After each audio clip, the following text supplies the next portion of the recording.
international community is facing a dire warning as Nigeria's escalating mass atrocities, hunger and poverty crisis demand immediate attention and action. Experts from the Community of Practice Against Mass Atrocities have converged in Abuja, Nigeria, to sound the alarm on a humanitarian crisis of the epic proportion. This was disclosed at the 2024 National Summit on Mass Atrocities. A standing responsibility to protect. The National Summit on Mass Atrocities is a yearly event hosted by Global Rights and its partners under the auspices of the Community of Practice Against Mass Atrocities, with the aim of addressing the causes and challenges posed by the various forms of mass atrocities in Nigeria. If Nigerian government fails to protect its citizens, it might lead to a catastrophic breach of trust according to Section 14(2)(b) of the Constitution, which prioritizes security and welfare, remain unfulfilled. Abiodun Bayewu, Executive Director of Global Rights, warned that global inaction will only exacerbate the crisis. The devastating impact on the lives of Nigerians and weighing government efforts to address these critical issues. In 2005, at the World Summit, the UN General Assembly endorsed a global commitment to cement the paradigm shift in the thinking of states and of international organizations to focus more on the security of citizens rather than the security of the states. And then the responsibility to protect doctrine was birthed with 3 pillars.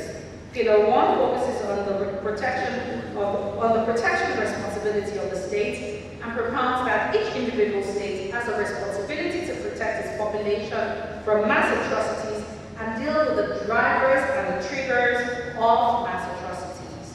Pillar 2 recognizes the need for international assistance and capacity building and for other states to pledge to assist others in their protection responsibilities. Dr. Tony Ojukwu, Executive Secretary of the National Human Rights Commission, emphasizes the need for inclusive economic growth and good living conditions to combat human security threats. Ken Enshaw and Hawwa Rafsanjani joined the choruses, urging an end to the atrocity plaguing Nigeria. Experts agree that addressing Nigeria's human security challenges requires a multifaceted approach, integrating economic stability, social cohesion, and environmental sustainability. The international community must act now to prevent further crises and support Nigeria's quest for peace, stability, and development. Encourage the law enforcement agents to come back and occupy the space because there is need for constituted authority to return in those communities so that the schools are working, the courts are working, the police stations are working, and so on and so forth.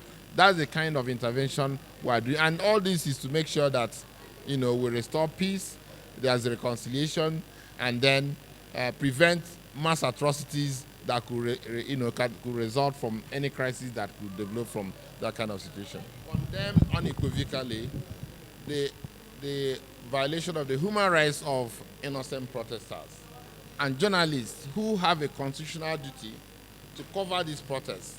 They are not supposed to be injured, they are not supposed to be violated, they are not supposed to be trampled upon, they are not supposed to be intimidated. They are doing their constitutional duty. Just like law enforcement agents are also constitutionally empowered to protect them. So we condemn it in its entirety.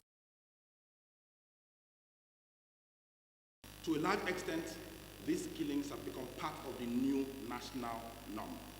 This should not be the case.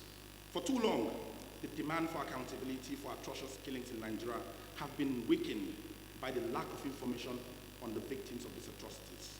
It will seem, sadly, that numbers and statistical data have diminished the value of life and the need to account for every soul we lose in murderous circumstances.